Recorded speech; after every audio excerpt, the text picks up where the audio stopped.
कटक माणियाबंध थाना भंगारुजा घटना 6 अभियुक्तों को गिरफ्त कला बड़म्बा और माणियाबंध थाना पुलिस। बड़म्बा थाना एने कटक अतिरिक्त एसपी कृष्णचंद्र पट्टनायक सांबादिक सम्मेलन कर सूचना देइछन्ति।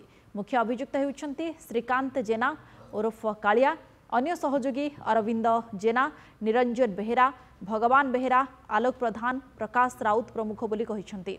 विभिन्न दफा लगाई आज संध्यारे तांको कोर्ट चलाण करा जायछि। पूर्वरु एही अभियुक्तଙ୍କ नारे विभिन्न अभियोग रहितबा बेले एमानक विरोध रे गिरफ विहीन परवाना जारी करा जायछि। एतरे आमे 6 जण मुदला को अरेस्ट करिछु। तांको थारु दुईटा कार मध्ये एक्सेंट कार आ गोटे i20 कार 101 बाइक मध्ये जब्त कराइछि। तांको थारु 2780 टंका सीज कराइछि। 4टी मोबाइल सीज कराइछि एवं सेमाने मना करथिला आमे अटैक करनु किंतु परवर्ती समय निजर दोष स्वीकार कले एवं तांको आज अरेस्ट कराइछि एवं संध्या बेले आज कोर्ट रे पुटअप करा